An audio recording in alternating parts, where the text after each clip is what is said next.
बालिका बहू, तेरी शादी होने वाली है अगले महीने। ये बस्ता उठाकर कॉलेज जाना बंद कर दे अब। अरे कैसी बात कर रही हो, अभी उसकी उम्र ही क्या है। इतनी जल्दी शादी करने का फैसला मैं नहीं लेने वाला। फैसला लेने के लिए तुम्हें कहा किसने है? अरे मैंने कह दी शादी है तो है अगले महीने। बेचारी अमिता करती भी तो क्या, छोटी सी उम्र में बन जाती है अपने से 2 गुने उम्र के आदमी की बीवी। शादी के बाद देर रात पति घर आता है। खाना लगाओ, भूख लग रही है। अमिता खाना लगाती है। ये क्या बनाया है? वो सारा खाना फेंक देता है। कर्म ही खराब थे जो इतनी कम उम्र के लड़के से शादी करा दी। तभी वहाँ अमिता की सास आ जाती है। अरे हमें क्या पता था कि ये इतनी कामकाज में ढीली है। इसकी माँ ने तो कहा था रॉकेट की स्पीड से काम करती है। अमिता को आए दिन ससुराल में ताने, गालियाँ और कभी कभी तो मार भी पड़ती। सुन जा, अपनी माँ को बोल 50,000 रुपए भेजे, फ्री में नहीं रखना है तुझे। अरे मेरी एक आंख का ऑपरेशन भी तो करवाना है। अमिता को सास घर से निकाल देती है। अमिता परेशान होकर मायके की ओर जाती है। वो घर तो पहुंचती है लेकिन वहाँ ताला लगा है। अरे अमिता बेटी, क्या हाल बना रखा है तेरे पति ने? कहाँ है वो? अमिता पड़ोसी के सामने रोने लगती है। मुझे नहीं जाना उस घर में चाची। मेरे मम्मी पापा कहाँ है? उन लोगों ने तो ये मकान छोड़ दिया बिटिया। वो लोग तो कहीं और शहर चले गए। तुझे नहीं बताया? अमिता जोर जोर से रोने लगती है। नहीं बताया? ये क्या कर गए माँ पिताजी मेरे साथ? मेरी जिंदगी तो नर्क से भी खराब है। अब मैं क्या करूं?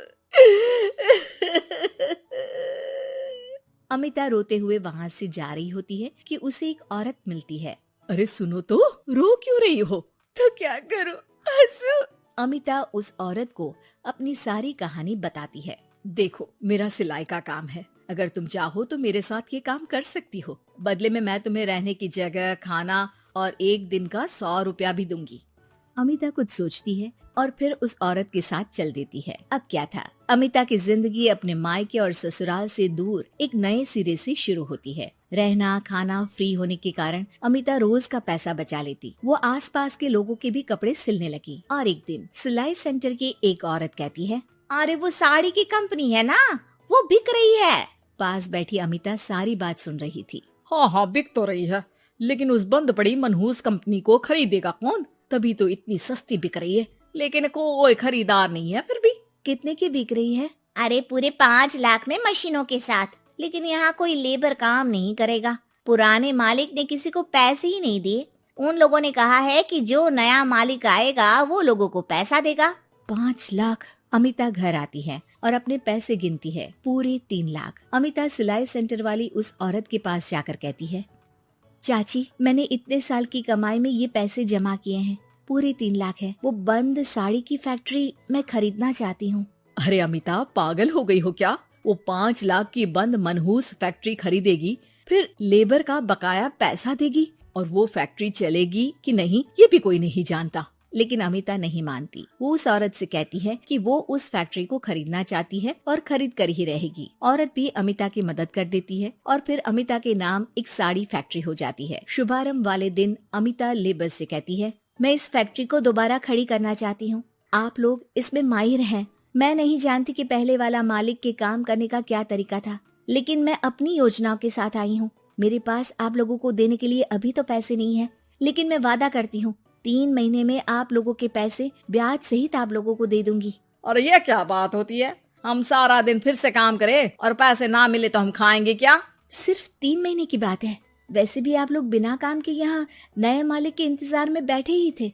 मैं काम करना चाहती हूँ और 3 महीने में सारे पैसे देने का वादा भी करती हूँ। लेबर आपस में सलाह करते हैं और अमिता की बात मान लेते हैं। सिलाई सेंटर से मशीन, सिलाई और कपड़े के ज्ञान में माहिर हो चुकी अमिता सभी के साथ मिलकर खुद काम करती। शहर और दूसरे शहरों में घूम घूम कर साड़ी का डिजाइन दिखाती और ऑर्डर लेती। अमिता को कई जगह से ऑर्डर आ जाते हैं। कई लोग उसके काम को सराहते तो कई आलोचना भी करते। अरे बड़े बड़े व्यापारी बैठे हैं, यहाँ तू कहाँ टिकेगी? लाओ दिखाओ कैसी साड़ी बना रही है तुम्हारी फैक्ट्री। अमिता उन लोगों को साड़ी के डिजाइन दिखाती है कि तभी वहाँ व्यापारी की बीवी आ जाती है। हाय रे, कितनी प्यारी साड़ी है ये। बड़ी महंगी लगती है, मेरे लिए ले लो ना जी। और हाँ, अपनी दुकान में भी रख लो इसे, बहुत बिकेगी मैं कहती हूँ। अमिता मुस्कुराती है। अरे सेठ जी, बड़े बड़े व्यापारियों से नहीं, पर अच्छी डिजाइन और क्वालिटी से बाजार में चलती है। अब बताओ कितने का ऑर्डर है आपका? धीरे धीरे अमिता का आत्मविश्वास और बढ़ता है। बड़े बड़े ऑर्डर्स के लिए वो खुद लेबर्स के साथ मिलकर सारा दिन सारी रात काम करती। और फिर वो दिन भी आ जाता है जब अमिता को लेबर को पैसे देने होते हैं। मैं आप लोगों से 3 महीने बाद आज के दिन ये बात करना चाहती हूँ कि मैंने जितने पैसे देने की आपसे बात की थी उतने मैं नहीं दे सकती। हम लोग जानते थे कि पर आपकी कंपनी तो फायदे में है, फिर हमारे पैसे क्यों नहीं देंगी? मतलब आप लोगों के बकाया पैसे, ये 3 महीने के पैसे और ब्याज के साथ मैं आप लोगों को 10% का मुनाफा भी दूंगी। सभी खुश हो जाते हैं। मेरा कोई परिवार नहीं है, लेकिन दिन रात आप लोगों के साथ काम करके मुझे आप लोगों में ही अपना परिवार दिखता है। अमिता की फोटो पेपर में छपती है। उसके बिजनेस मॉडल को पढ़ने के लिए कई बच्चे भी उसका इंटरव्यू करते हैं। अब अमिता 1 से 2 और 2 से 4 फैक्ट्री खोलकर देश में बड़ा नाम कमाती है।